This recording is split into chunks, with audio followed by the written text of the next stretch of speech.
दोस्तों, आओ पैसों का पेड़ लगाएं के तीसरे एपिसोड में आपका बहुत बहुत स्वागत है। यदि आपने इसके पहले के 2 वीडियो अगर आपने नहीं देखे हैं तो उसे आप ज़रूर देखिए। उसका लिंक इस वीडियो के डिस्क्रिप्शन में डला हुआ है। दोस्तों, ये वीडियो बनाने के पीछे मेरा मकसद सिर्फ इतना है कि लोग भारतीय शेयर बाज़ार के प्रति अपनी सोच को बदल सके, नेगेटिव सोच को सकारात्मक सोच में बदल सके और इसका फ़ायदा उठा सके। हमारे देश की कुल आबादी का सिर्फ 3% लोग ही शेयर बाज़ार में इन्वॉल्व हैं। बाकी के 97% लोग आज भी इसे जुआ और सट्टाई समझते हैं और इसी वजह से इनके फ़ायदों से वो अनजान हैं। तो चलिए इस कड़ी को आगे बढ़ाते हुए अब ऑनलाइन देखते हैं कि शेयर बाज़ार ने अपने निवेशकों को कैसे मालामाल किया है। विप्रो कंपनी में आज से ठीक 39 साल पहले 10,000 रुपये की वन टाइम इन्वेस्टमेंट 741 करोड़ रुपये बने हैं। इसको डिटेल्स में और जाते हैं और क्लिक करते हैं और यहाँ पर देखते हैं कि ये कैसे बने हैं। 1980 में 100 रुपया के एक शेयर्स और 100 शेयर्स की इन्वेस्टमेंट हुई है। 10,000 रुपये की इन्वेस्टमेंट 100 शेयर्स मिले हैं। 1981 में 1 साल के बाद कंपनी ने 1 पर 1 शेयर का बोनस दिया तो 100 शेयर्स 200 शेयर्स में बदल गए। फिर कंपनी ने 4 साल के बाद 1985 में फिर 1 पर 1 शेयर का बोनस दिया जिससे ये 200 शेयर 400 शेयर्स में बदल गए। फिर 1986 में कंपनी ने स्टॉक स्प्लिट किया। इसने अपने 100 रुपये की फेस वैल्यू को घटाकर 10 रुपया किया तो 10 गुना स्टॉक स्प्लिट हुआ जिसकी वजह से जो शेयर्स थे 400 शेयर्स थे वो 10 टाइम्स मल्टीपल होकर 4000 शेयर्स में बदल गए। फिर 1987 में कंपनी ने 1 पर 1 शेयर का बोनस दिया तो ये शेयर्स 8000 हो गए। फिर 89 में कंपनी ने 1 पर 1 शेयर का बोनस दिया तो फिर ये शेयर्स 8000 से 16000 में बदल गए। फिर 92 में कंपनी ने 1 पर 1 शेयर का बोनस दिया तो ये 32000 शेयर्स हो गए।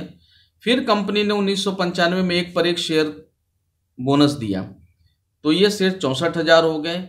फिर कंपनी ने 1997 में 2:1, इसका मतलब ये होता है कि 1 शेयर्स पर 2 शेयर्स, ये उल्टा चलता है। 1 शेयर्स पर 2 शेयर्स कंपनी ने बोनस दिया जिसकी वजह से 64,000 शेयर्स 1,92,000 शेयर्स में बदल गए। देखिए कैसे कॉर्पोरेट एक्शन होने की वजह से, बोनस मिलने की वजह से 100 शेयर्स 1997 तक आते आते 1,92,000 शेयर्स में बदल गए बिना कुछ किए, अपने आप कंपनी की हाई ग्रोथ की वजह से। कंपनी अच्छी थी, इसने अच्छा काम किया और हाई ग्रोथ हुआ जिसकी वजह से 100 शेयर्स 1997 तक आते थे 1,92,000 शेयर्स में बदल गए। फिर 1999 में कंपनी ने अपने 10 रुपये की फेस वैल्यू को 2 रुपया किया, यानी कि फिर 5 टाइम्स शेयर्स मल्टीपल हुए तो 1,92,000 शेयर्स 9,60,000 शेयर्स में बदल गए।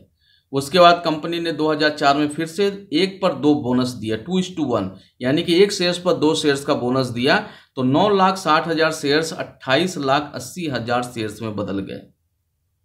फिर कंपनी ने 2005 में 1 पर 1 शेयर का बोनस दिया तो 28,80,000 से ये 57,60,000 शेयर्स में बदल गए। फिर 2010 में कंपनी ने 3 पर 2 2:3, फिर ये उल्टा होता है, 3 पर 2 शेयर्स मिले जिसकी वजह से 97,60,000 शेयर्स बदल के 96 लाख शेयर्स में बदल गए। और फिर 2017 में कंपनी ने 1 पर 1 शेयर का बोनस दिया जिसकी वजह से ये शेयर्स 1,92,लाख शेयर्स में बदल गए। तो देखिए किस तरह से सिर्फ 100 शेयर्स की इन्वेस्टमेंट, 10,000 रुपये के 100 शेयर्स की इन्वेस्टमेंट बिना कुछ किए, कंपनी की हाई ग्रोथ की वजह से और कॉर्पोरेट एक्शन की वजह से, बोनस और स्प्लिट होने की वजह से ये 100 शेयर्स 1,92,00,000 शेयर्स में बदल गए। और 2017 में 1 शेयर्स की कीमत 386 रुपया थी, 386 रुपीज। तो 386 गुणित 1,92,00,000 अगर करते हैं तो ये हो जाते हैं 741 करोड़ रुपए। 741 करोड़ के शेयर्स हो गए 10,000 रुपये की वन टाइम इन्वेस्टमेंट सिर्फ 39 साल में, जिसमें अभी डिविडेंड काउंट नहीं है। ये एक ही अकेली ऐसी कंपनी नहीं है, और भी कई कंपनियां हैं जिसमें मैं आपको एक कंपनी और दिखाता हूँ, इन्फोसिस। इन्फोसिस भी आईटी सेक्टर की कंपनी है और 25 साल पुरानी कंपनी है। इसमें भी 10,000 रुपये की वन टाइम इन्वेस्टमेंट 1993 में जब इसकी आईपीओ आई थी, आईपीओ के वक्त कंपनी में 10,000 रुपये की इन्वेस्टमेंट आज 4 करोड़ रुपये बन के खड़ी है। दोस्तों, हम सभी अपने बेहतर भविष्य के लिए अपने कमाए हुए पैसे को दो जगह जरूर रखते हैं। पहला, या तो बैंक में एफडी करते हैं 10-15 साल और 20 सालों के लिए, या फिर हम इंश्योरेंस पॉलिसी लेते हैं ताकि आज से 10 साल 15 साल के बाद जब हमें बड़े पैसों की जरूरत हो तो यहाँ से हमें बड़े पैसे मिले ताकि हम उस समय की सारी जरूरतों को पूरा कर पाए। अब यहाँ पर हम ये देखते हैं कि इन्हीं पैसों को बैंक में ना रखते हुए उसी बैंक के शेयर्स में अगर हमने इन्वेस्टमेंट कर दिया होता तो इतने ही पीरियड में एफडी के बजाय यहाँ पर से कितना ज्यादा रिटर्न मिलता। तो दोनों के रिटर्न में कितना फर्क होता है ये हम ऑनलाइन देखते हैं। सबसे पहले ये देखते हैं कि सपोज मान लो किसी बैंक में हमने 1 लाख रुपया का एफडी किया होता 20 सालों के लिए,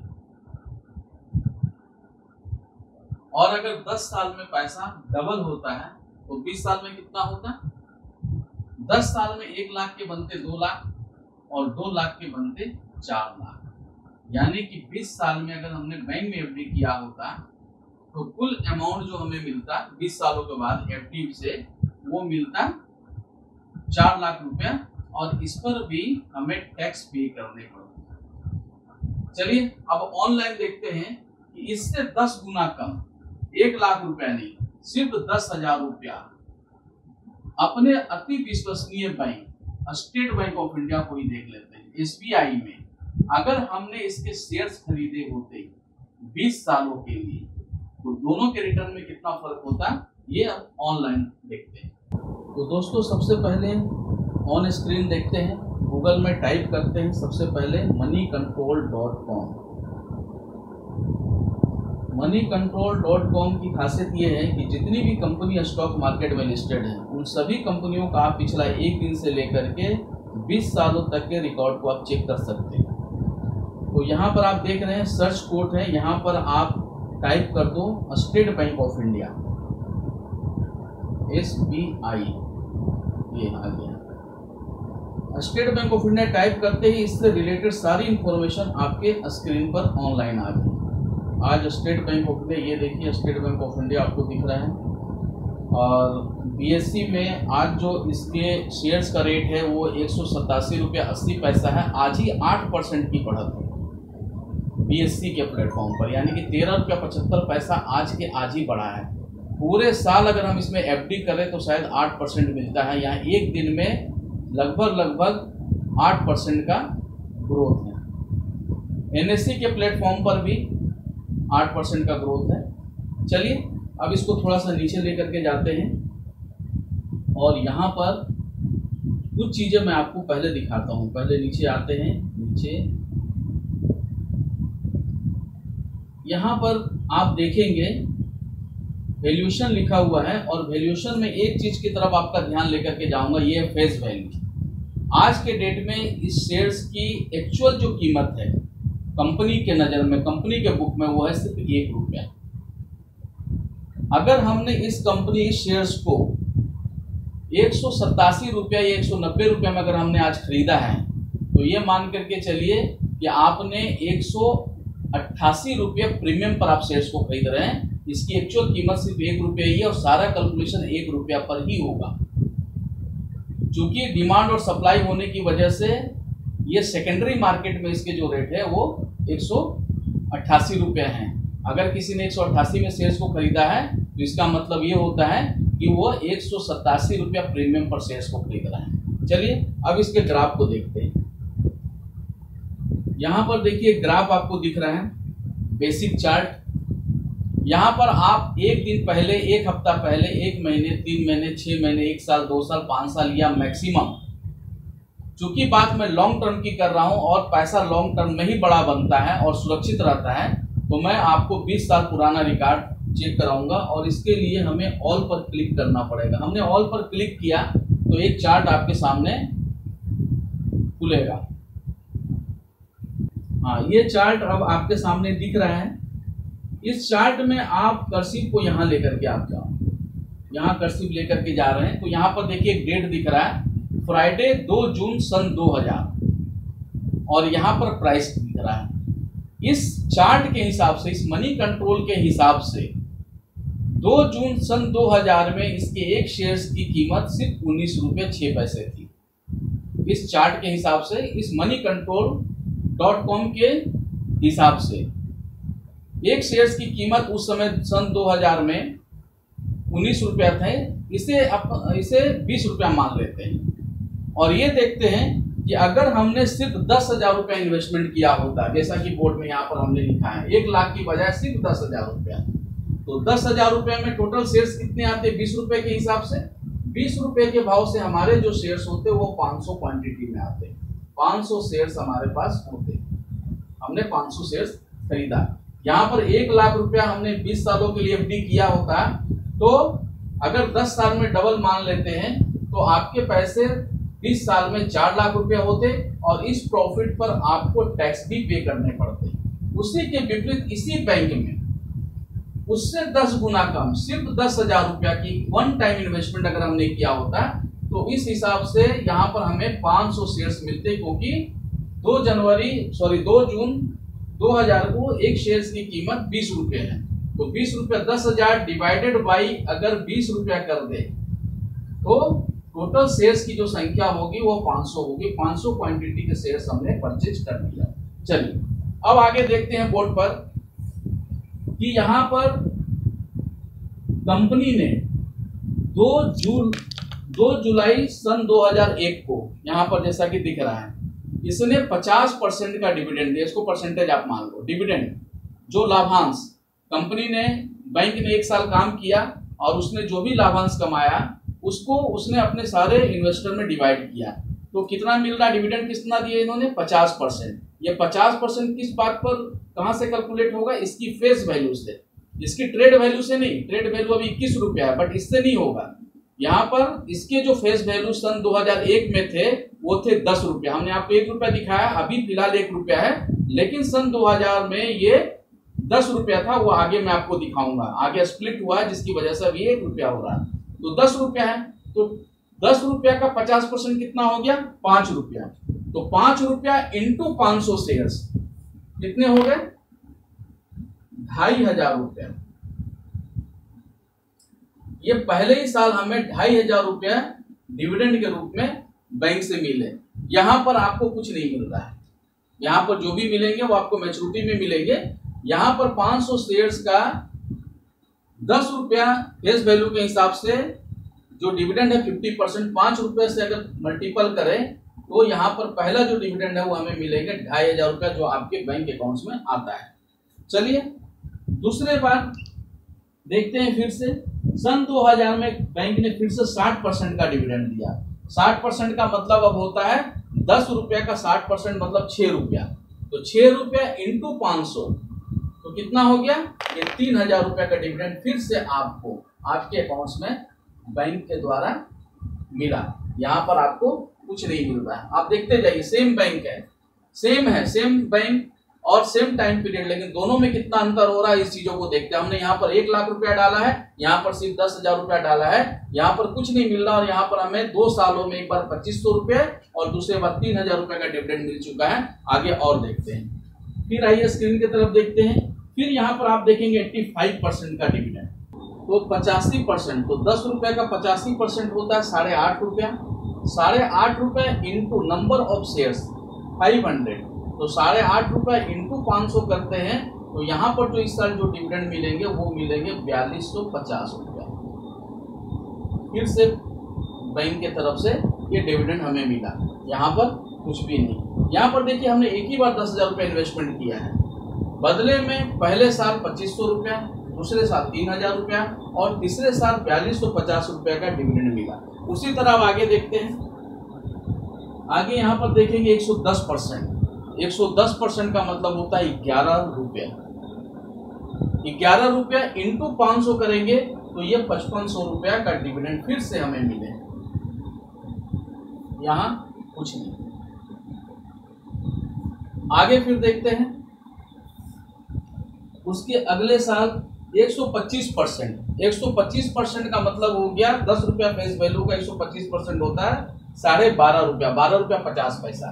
तो 12 रुपया 50 पैसा इंटू फिर 500, नंबर ऑफ शेयर्स हैं 500, तो इस बार जो डिविडेंड हमें मिलेंगे वो मिलेंगे 6250 रुपए। देखिए हर साल डिविडेंड हमें मिल रहे हैं और हमने कितना पैसा डाला है, सिर्फ 10,000 रुपए का शेयर्स खरीदा। शेयर्स एग्जिस्टिंग पड़े हैं और पहले साल 2500, फिर 3000, फिर 4250, फिर 5500, फिर 6250। इसी तरह हर साल जितना पैसा हमने डाला उससे कई ज्यादा हमने पैसे अभी तक ले लिए हैं, बावजूद हमारे अभी शेयर्स पड़े हुए हैं और यहाँ पर हमें कुछ नहीं मिल रहा है। यहाँ हर साल हमें डिविडेंड के रूप में, लाभांश के रूप में मिल रहा है और यहाँ पर हमें कुछ नहीं मिल रहा। जो मिल रहा है वो आफ्टर मैच्योरिटी ही हमें मिलेगा। इसके बाद देखते हैं, एक और देख लेते हैं आगे चल करके। फिर से 2006 में 140% का डिविडेंड, ये देखिए 2006 में 140% का डिविडेंड। 140% का मतलब हो गया 14 रुपया। तो 14 रुपया इंटू 500 करेंगे तो इस बार जो डिविडेंड है वो मिलेंगे हमें 7,000 रुपये। 7,000 रुपया। इसी तरह हर साल आप यहाँ देखते जाइए, हर साल डिविडेंड मिल रहा है, हर साल डिविडेंड मिल रहा है। यहाँ पर 140%, फिर यहाँ पर इस साल भी 140% है, पिछले साल भी 140 है और इस साल भी 140 है, यानी कि यहाँ पर फिर से 7,000 रुपया डिविडेंड के रूप में मिले, हर साल मिल रहा है। अब उसके बाद देखते हैं यहाँ पर एक कॉर्पोरेट एक्शन हुआ है। जनवरी सन 2008 को बैंक ने राइट इशू किया, कॉर्पोरेट एक्शन हुआ और राइट इशू में क्या हो रहा है, 1:5, यानी कि 5 शेयर्स पर 1 शेयर्स आपको डिस्काउंट प्राइस में बैंक से आपको मिल रहे हैं। आप या तो ले सकते हैं या नहीं ले सकते हैं। अगर आपने लिया तो यहाँ पर आपको डिस्काउंट प्राइस में 100 शेयर्स और आप ले सकते हैं। तो अब आपकी शेयर्स की संख्या 600 होगी, लेकिन अपन ऐसा सोचते हैं कि हमने शेयर्स नहीं लिया, ये हमारी मर्जी, हम ले ना ले, ये फ्री में तो मिल नहीं रहा, इसमें कुछ ना कुछ हमें पे करने पड़ेंगे। तो यहाँ पर कुछ भी पे नहीं करते और हमने शेयर्स नहीं लिया है, हमारे पास अभी भी 500 ही शेयर्स है। तो आगे जब देखेंगे उसके बाद डिविडेंड, तो उसके बाद जब डिविडेंड आप देखेंगे तो यहाँ पर फिर आप देखेंगे 215% का डिविडेंड है, हर साल डिविडेंड मिल रही। फिर उसके बाद आप जाएंगे तो 290% का डिविडेंड है। उसके अगले साल कंपनी इंट्रीम, 2010 में बैंक ने इंट्रीम का मतलब होता है अग्रिम। कई बार हिसाब नहीं हो पाया रहता है, लेकिन बैंक को लगता है या कंपनियों को लगता है कि डिविडेंड कुछ ज्यादा ही होना है, तो इंट्रीम अग्रिम वो 100% इसने दिया हुआ है। उसके बाद इसी 2010 में बैंक ने फाइनल डिविडेंड जो दिया वो दिया है 200%। तो 200% और 100% इस साल हो गया 300%। 300% का मतलब डिविडेंड कितना हो गया, 10 रुपया फेस वैल्यू है और 300% यानी कि 30 रुपया। 30 रुपया इंटू 500 करते हैं तो लगभग ये हो गए 15,000 रुपए के डिविडेंड। बीच में हमने काउंट नहीं किया है, वो मैं बीच बीच में आपको दिखा रहा हूँ कि डिविडेंड देखिए हमने 10,000 रुपया सिर्फ एक बार डाला है और कितनी बार हमें डिविडेंड के रूप में वो पैसे हमें वापस मिल रहा है, जबकि एफडी में हमें कुछ नहीं मिल रहा। सेम बैंक है और सेम टाइम पीरियड है, लेकिन दोनों के रिटर्न्स में कितना बड़ा फर्क है ये हम आपको दिखा रहे हैं। ठीक है, अब आगे देखते हैं। इसी तरह से डिविडेंड आप काउंट कर लेना। यहाँ पर आप देखेंगे फिर 2011 में 300% का डिविडेंड, फिर यहाँ पर 350% का डिविडेंड, फिर 415% का डिविडेंड, फिर यहाँ 150% का डिविडेंड इंट्रीम, और इसी 2014 में फिर से बैंक ने फाइनली 150% यानी कि 300% का फिर डिविडेंड, यानी कि लगातार कई साल 15-15 हजार रुपया उसने डिविडेंड के रूप में दिया, जबकि इन्वेस्टमेंट सिर्फ 10,000 रुपया है इस मनी कंट्रोल के हिसाब से। अब देखिए यहाँ पर स्प्लिट, एक और कॉर्पोरेट एक्शन हुआ है, यहाँ पर स्टॉक स्प्लिट हुआ है। आप स्प्लिट को देख पा रहे हैं, स्प्लिट यहाँ पर दिख रहा है, स्टॉक स्प्लिट। 20 नवंबर 2014 को बैंक ने स्टॉक स्प्लिट किया 10:1 के रेशियो में, यानी कि अपने शेयर्स के 10 टुकड़े उसने किए। तो 10 टुकड़े करने की वजह से क्या हो गए कि हमारे जो शेयर्स 500 थे वो भी 10 टाइम्स मल्टीपल हो गए और इसकी संख्या हो गई 5,000 क्वांटिटी। अब यहाँ पर फेस वैल्यू है वो 1 रुपया हो गए। अब इस 1 रुपया पर ही अब सारा कैलकुलेशन होगा, अब 10 रुपया पर कैलकुलेशन नहीं होंगे, क्योंकि अब इसकी फेस वैल्यू 1 रुपया हो गई है। अब इसके आगे के डिविडेंड को देखते हैं, इसके बाद डिविडेंड कितना मिला है। यहाँ पर देखेंगे डिविडेंड है 350%, 350% का डिविडेंड यहाँ पर फिर से दिख रहा है, और 350% और फेस वैल्यू 1 रुपया है। तो 1 रुपये का 350% कितना हो गया, 3.5 रुपया। 3.5 रुपया, और इस बार जो शेयर्स हैं वो 5,000 है। तो इस बार जो डिविडेंड हमें मिलेंगे वो कितने मिलेंगे, 3.5 रुपया इंटू 5,000, क्योंकि क्वांटिटी बढ़ गई है। तो इस बार जो डिविडेंड है वो मिलेंगे 17,500 रुपया। देखिए ये है रेगुलर इनकम। अगर हमने पैसा इन्वेस्ट किया है तो हमें ये सारी चीजें मिलनी चाहिए कि पूंजी सुरक्षित हो और रेगुलर इनकम आनी चाहिए। ठीक है, ये लिक्विड के रूप में, ये कैश के रूप में आपके बैंक अकाउंट्स में आता है। इस बार देखिए स्थिति चाहे जैसी भी रही हो, हमें कंपनी ने, बैंक ने 17,500 रुपए का फिर से डिविडेंड यहाँ पर मिला है। इसी तरह ये हर साल आपको मिला, हर साल आप देख सकते हैं 260% है, फिर यहाँ पर 260%, इस तरह से करके फाइनली आज के डेट को अगर हम देखते हैं, आज के डेट को अगर हम देखते हैं तो यहाँ पर आप देख पा रहे हैं कि आज जो रेट है इस बैंक का, फाइनली आज मैच्योरिटी, आज 20 साल कंप्लीट करते हैं और ये है 13 मई सन 2000।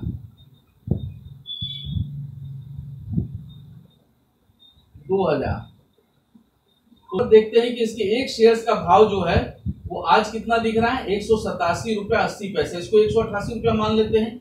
तो अब मैच्योरिटी निकालते हैं, 20 साल कंप्लीट हो गए, ये हमें डिविडेंड के रूप में ये सारे पैसे मिले हैं। अब मैच्योरिटी में देखते हैं कि यहाँ पर हमने 1 लाख रुपया बैंक में एफडी किया था, तो 20 साल में 4 लाख रुपए मिले, जहां पर हमें टैक्स पे करने पड़ेंगे। उसका 10 गुना कम, हमने सिर्फ 10,000 रुपया उसी बैंक के शेयर्स को हमने खरीदा और हर साल हमें ये डिविडेंड मिले हैं। अब मैच्योरिटी देख लेते हैं, आज में सारे शेयर्स को बेच देते हैं। अब देखते हैं हमारे पास शेयर्स की संख्या कितनी है, 5,000, और आज का रेट कितना है, इंटू 188 रुपये। तो हमारे पास जो कुल शेयर इनकम जो आएगी वो कितना होगा, 5,000 इंटू 188 रुपया कर लेते हैं। तो 5,000 इंटू 188 रुपया करते हैं तो हमारे पास जो पैसे होंगे वो हो जाएंगे 9,40,000 रुपये। जबकि मार्केट अभी गिरा हुआ है, तब की मैं बात कर रहा हूं, क्योंकि अभी आपको 187 रुपये दिख रहे हैं, ये मार्केट अभी गिरे हैं। हाई जो था ये 2019 में 373 रुपये थे। अगर 373 रुपये से अगर कर देते तो 5,000 इंटू 373 रुपये, तो ये पैसे करीब करीब 18,65,000 होता। लेकिन अभी भी आज के डेट में भी अगर सारे शेयर्स को बेच दिया जाए तो ये पैसे आज हमारे जो अमाउंट से, हमारी जो प्रॉफिट है वो डिविडेंड को छोड़ करके 9,40,000 रुपया, और ये है पूरी तरह से टैक्स फ्री। 1 रुपया भी गवर्नमेंट को टैक्स देने की जरूरत नहीं है, क्योंकि long term profit gain tax free है। अब देखिए दोनों में कितना अंतर है। हम लोगों को ये लगता है कि हमारी अमीरी और गरीबी का संबंध पैसों से है। पैसों से नहीं है, बल्कि एजुकेशन से है। हमें इसके बारे में एजुकेशन नहीं है तो हम इस तरफ आते नहीं हैं और अपने पैसों को एफडी में डालते हैं। नतीजा आपके सामने, 20 साल के बाद अगर आपके 1 लाख के 4 लाख मिल भी गए तो उसकी वैल्यू क्या हुई, तब तक तो महंगाई कई गुना बढ़ गई। लेकिन उसी का 10 गुना कम यहाँ पर हमने पैसा डाला, उससे कई गुना ज्यादा। हमने तो कम से कम नहीं, कुछ तो 2 से 2.5-3 लाख रुपए तो हमने सिर्फ डिविडेंड के रूप में लिए हैं पूरे 20 साल में। उसको छोड़ करके पूरी मैच्योरिटी भी अगर निकाले तो हमारे पास पैसे कितने बनते हैं, 9,40,000 रुपये, 9.5 लाख रुपया का प्रॉफिट होता है। दोस्तों, हम एक्चुअली पैसों से गरीब नहीं हैं, हम एजुकेशन से गरीब हैं। हमें जो एजुकेशन चाहिए, जो हमें अमीर बना सकता है, वो है फिनेंशियल लिटरेसी, यानी कि वित्तीय साक्षरता, जिसकी हम सभी में बहुत बड़ी कमी है। किसी भी स्कूल और कॉलेज में ये गंभीरता से नहीं पढ़ाए जाते हैं, जिसकी वजह से हम पैसा तो कमाते हैं बट पैसों का सही बचत और निवेश नहीं कर पाते हैं। वही पुराने तरीके, वही दकियानुसी तरीकों को अपनाते हैं, वही एफडी और वही एलआईसी में पैसा डालते हैं, और जिसकी वजह से हम अपने पैसों को 10 साल 20 साल के बाद भी गिन रहे होते हैं और उसका कोई बहुत बड़ा फायदा नहीं होता है। अगर हम फिनेंशियल लिटरेट हो, अगर हम वित्तीय रूप से साक्षर हो, तो हम ये समझ पाएँ कि कैसे इसी बैंक के इसी शेयर्स में अगर हमने पैसा सुरक्षित तरीके से इन्वेस्ट किया होता तो हमें कितना पैसा मिलता। अभी मैं कुछ चीज़ें और आपको दिखाना चाहता हूँ। दोस्तों, जो चीज़ हमने आपको दिखाया, ऑनलाइन हमने आपको दिखाया सारी चीज़ें, कि दोनों पैसों में कितना डिफरेंस है। फिर भी दुनिया में, भारत में 3% लोग ही हैं जो स्टॉक मार्केट में इन्वॉल्व हैं। 97% लोग अभी भी इससे दूर हैं, क्योंकि अभी भी इनको ये गैम्बलिंग लगता है, डर लगता है, कंफ्यूजिंग लगता है और इस तरफ नहीं आते हैं, जबकि ये बहुत ही आसान है, इसे हर किसी को सीखना चाहिए। अब देखिए इसके फायदे क्या होते हैं। मैं आपको एक चीज़ दिखाना चाहता हूँ कि अगर ये वाकई में इस तरह से काम तो करता है, अगर ये इस तरीके से काम करता है तो क्या हमें स्टॉक मार्केट में जानना, सीखना, समझना चाहिए? अगर हाँ, तो सबसे पहले हमें ज़रूरत क्या है, हमारे पास सबसे पहले एक चीज़ की ज़रूरत है, वो है डीमेट अकाउंट। हमारे पास खुद का एक डीमेट अकाउंट होना चाहिए ताकि हम अपने पैसे को, अपनी इन्वेस्टमेंट को अपने हिसाब से अपने कंट्रोल में रख करके इन्वेस्ट कर सके और ये फ़ायदा उठा सके, पहली चीज़। दूसरी चीज़, हमें इसके बारे में सीखना और समझना चाहिए। स्टॉक मार्केट क्या है, कैसे काम करता है, कैसे लॉस को अवॉइड कर सकते हैं, कैसे पैसा कंटिन्यू बना सकते हैं, कैसे छोटे छोटे पैसों से हम बड़ा पैसा बना सकते हैं, ये हमें सीखना चाहिए। जब हम सीखेंगे तो हम आने वाली पीढ़ी को भी हम एजुकेट कर पाएंगे। नंबर तीसरी चीज़ जो सबसे इम्पोर्टेंट है, जो आपको कोई नहीं बताएगा, वो ये है कि इसमें हमें वही पैसा लगाना चाहिए जो हम भूल सकते हैं। स्टॉक मार्केट में कभी भी बड़े पैसे, कर्जे के पैसे ना लगाएं।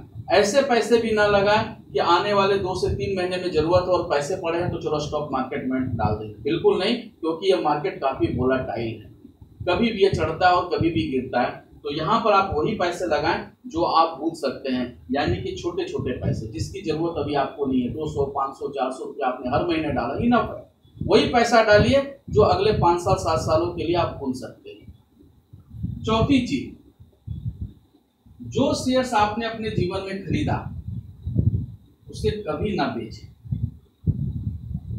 दोस्तों, यदि हम ये चाहते हैं कि आज से 5 साल 7 साल के बाद हमें और हमारे आने वाली पीढ़ियों को पैसों के लिए काम करने की जरूरत ना पड़े, तो आपने जो शेयर्स खरीदा उसे आप कभी ना बेचें। घर, जमीन और सोना ये हमारे एसेट्स होते हैं। जब हम इसे खरीदते हैं तो इसे छाती से लगा के रखते हैं, इसे कभी नहीं बेचते हैं। ये कब बिकते हैं? जब हमारी किस्मत खुल जाती है। उसी तरह शेयर्स, इक्विटी आपके एसेट्स हैं, इसे आप खरीदें बट इसे कभी ना बेचें। बेचने की सिर्फ 2 ही कंडीशन है, अगर बेचना भी पड़े तो इसकी 2 ही कंडीशन है। पहला, कोई मेडिकल इमरजेंसी आ जाए, जान जा रही है, इज्जत जा रही है, सारे शेयर्स को आप बेच दो, क्योंकि ये चली गई तो वापस नहीं आएगी।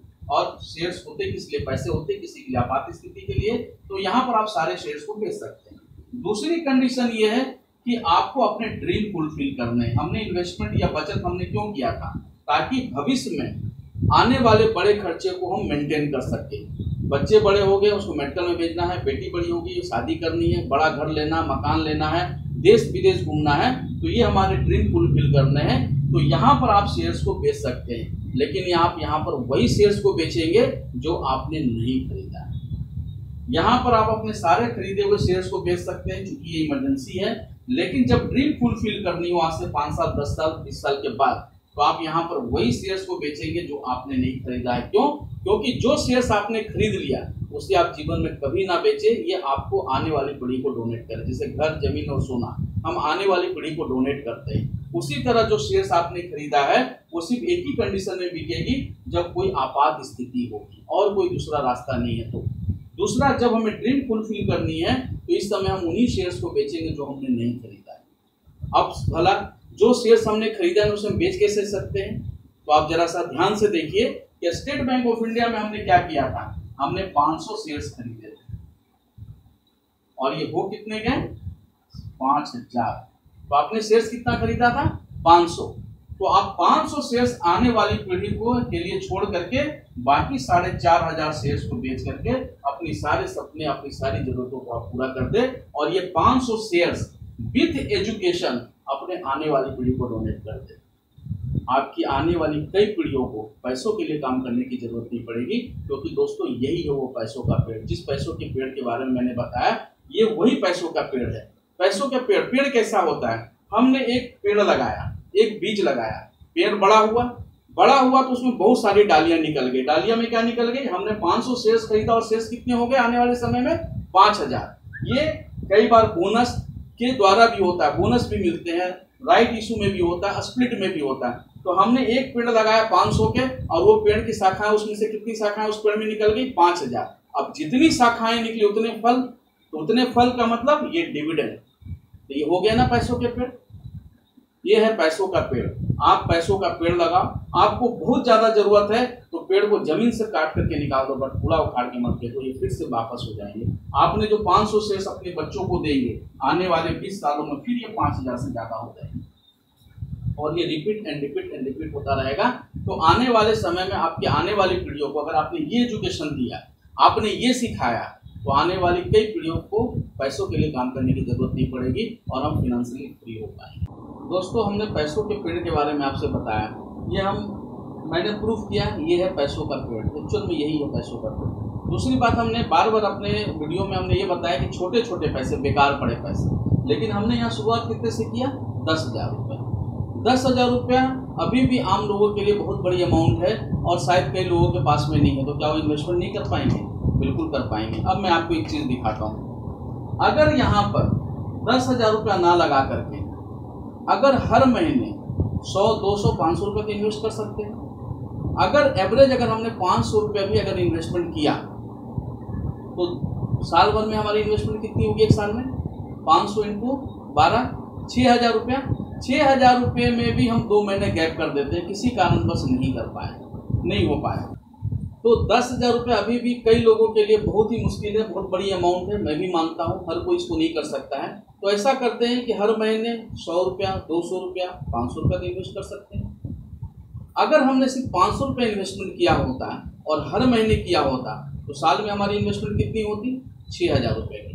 6,000 में भी हम ऐसा करते हैं कि साल में 2 महीने गैप हो गए, किसी कारणवश नहीं कर पाए, पॉसिबिलिटी है, तो भी इन्वेस्टमेंट कितनी होगी? 5,000 रुपया। साल में 5,000 रुपया। तो साल में 5,000 रुपया अगर इन्वेस्टमेंट होती तो 20 सालों में कितना होता है? 20 साल में कितने महीने हो गए? तो 20 साल इंटू 240 महीने और 240 महीने इंटू 5,000 रुपया, हमारी टोटल इन्वेस्टमेंट कितनी होती? 20 सालों में 12 महीने के हिसाब से 20 साल में 240 महीने हुए। 240 महीने इंटू 5,000, 2 महीना गैप कर देते हैं। 2 महीना गैप हमने किया ना, तो 20 सालों में 2 महीना गैप अगर कर दें तो 20 सालों में 200 महीने हुए। तो 200 महीने इंटू 5,000 करें तो हमारी इन्वेस्टमेंट हो जाती है 1,20,000 रुपये।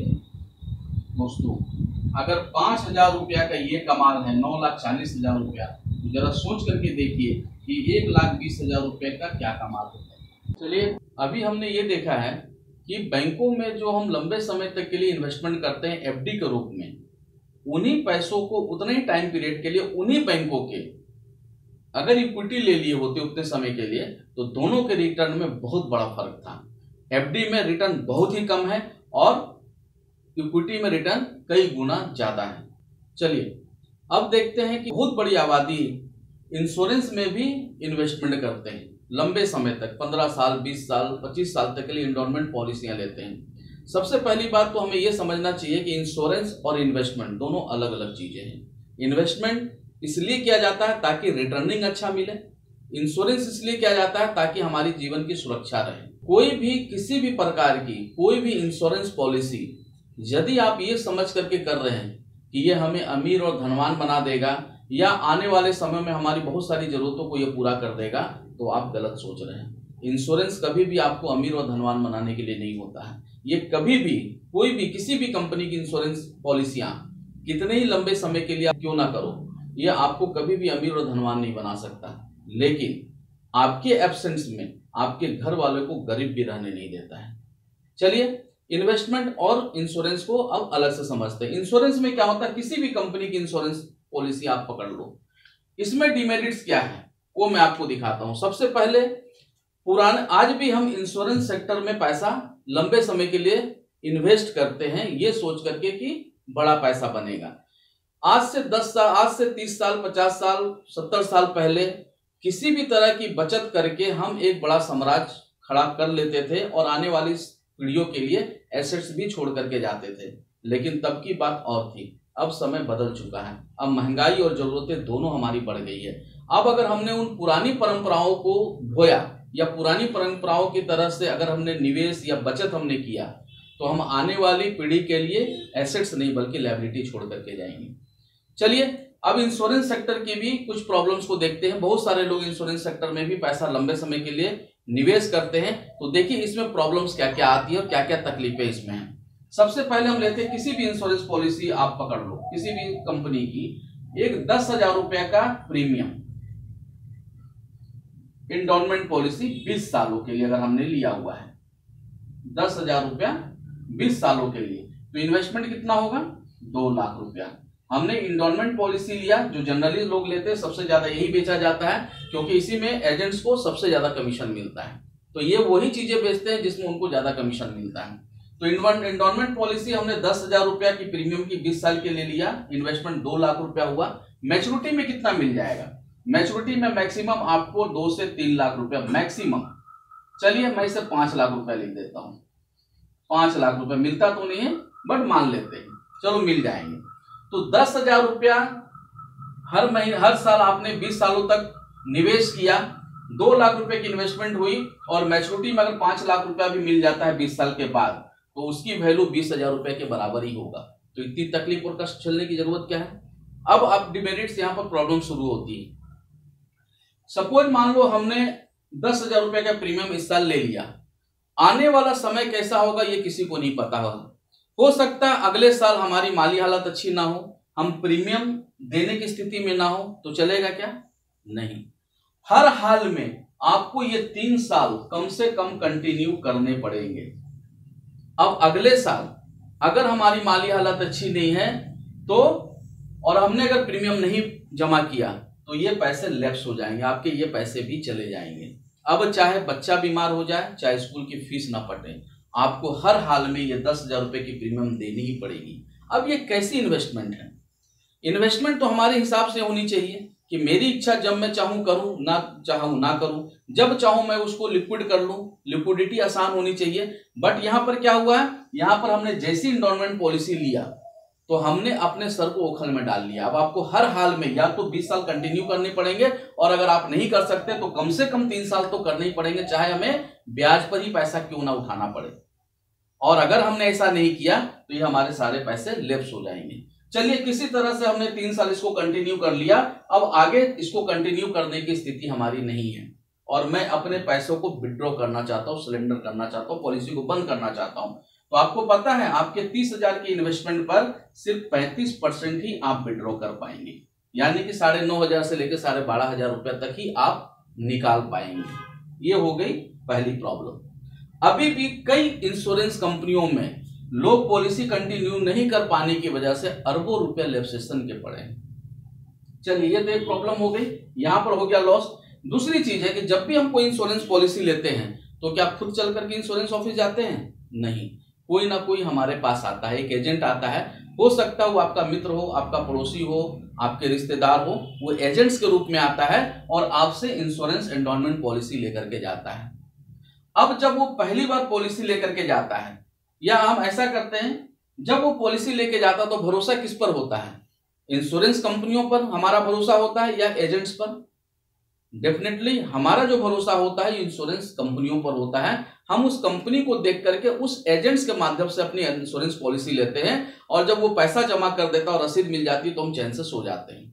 तो भरोसा होता है इंश्योरेंस कंपनियों पर। लेकिन जब पहली बार वो एजेंट पहला प्रीमियम आपसे लेकर के जाता है तो उसको कमीशन कितनी मिलती है? उसको कमीशन मिलती है 35%, लगभग 25 से 35% एवरेज उनको कमीशन मिलती है। तो 10,000 का 35% कितना हो गया?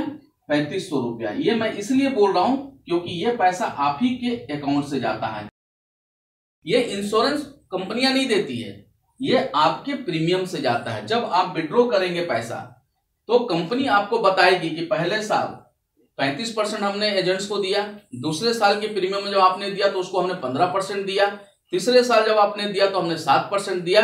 इस तरह से काट पीट करके आपको 35% वापस करती है, यानी कि ये पैसा हमारे पैसों से जाता है।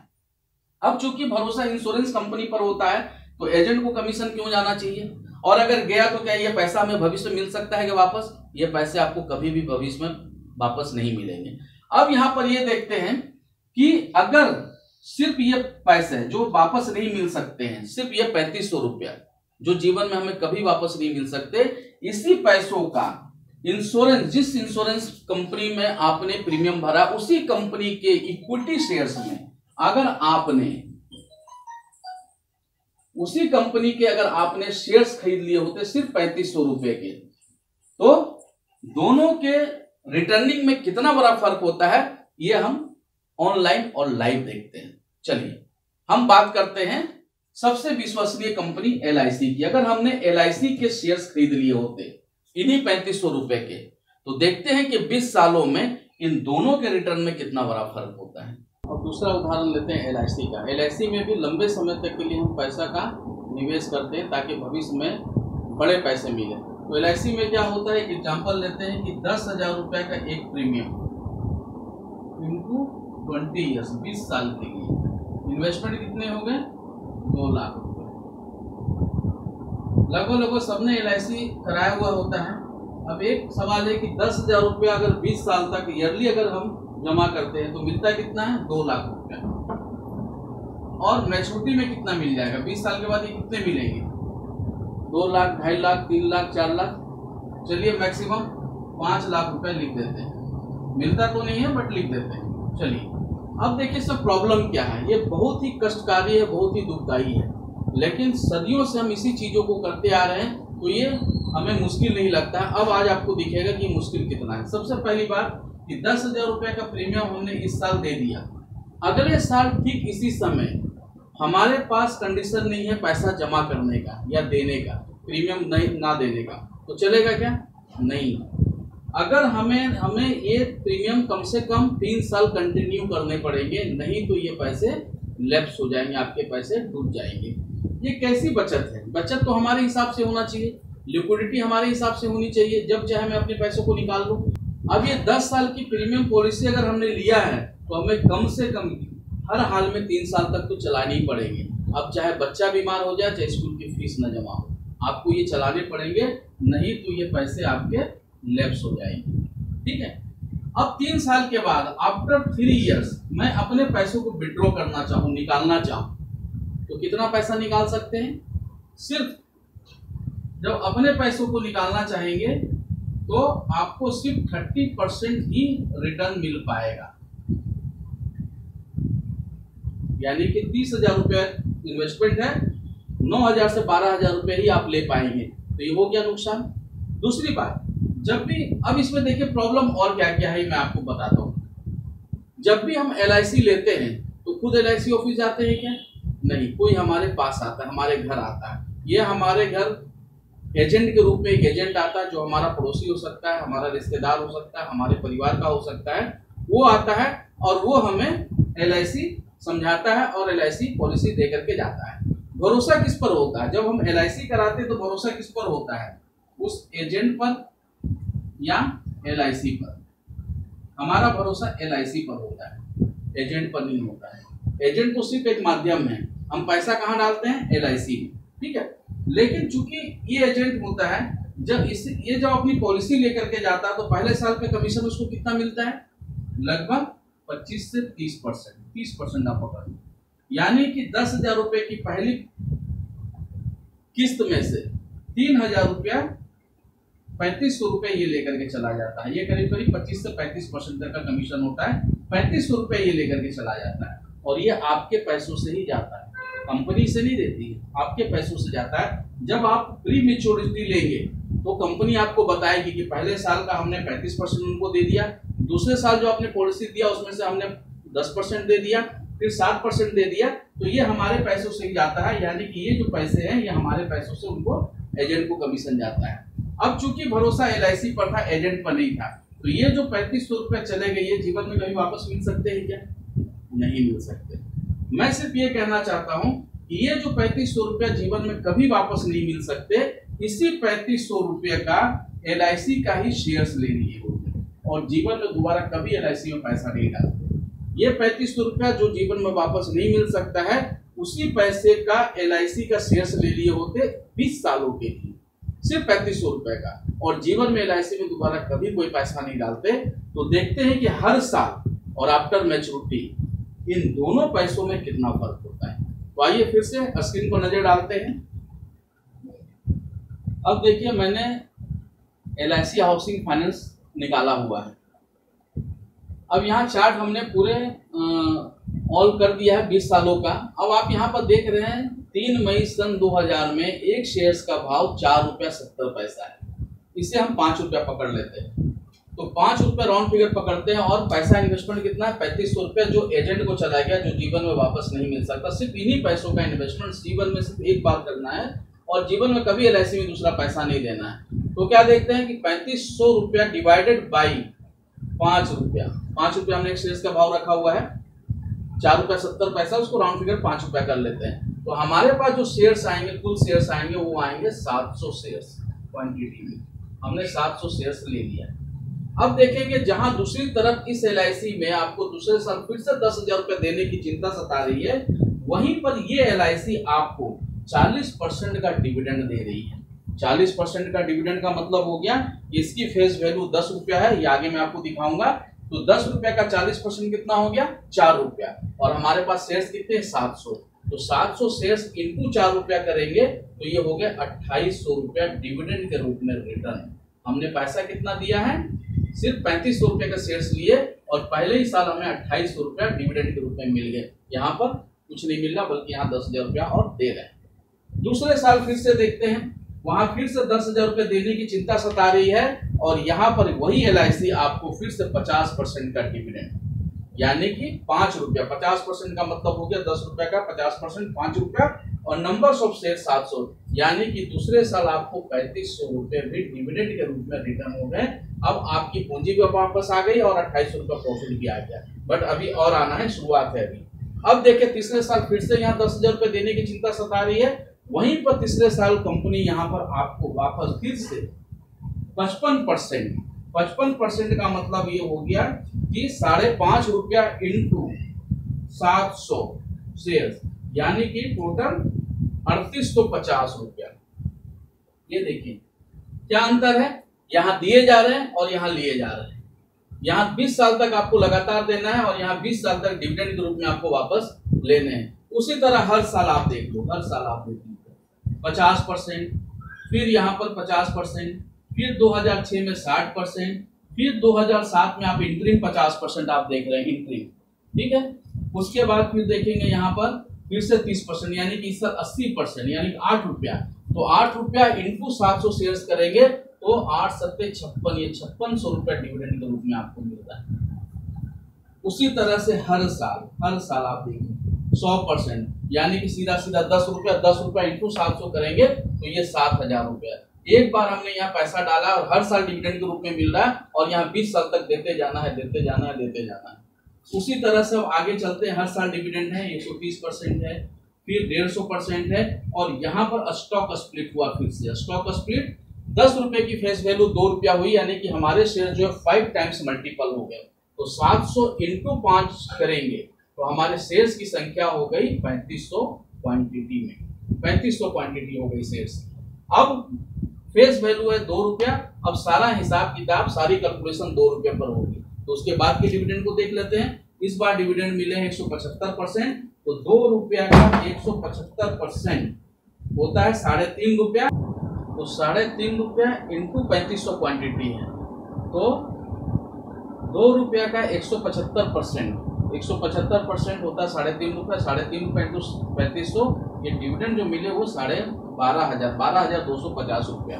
उसी तरह से हर साल डिविडेंड आप देखते हैं 180%, 2013 में 190%, फिर 225%, फिर यहाँ पर 250%, फिर उसके अगले साल 275%, फिर यहाँ 310%, 2018 में 340% और 2019 में रिसेंटली 380%।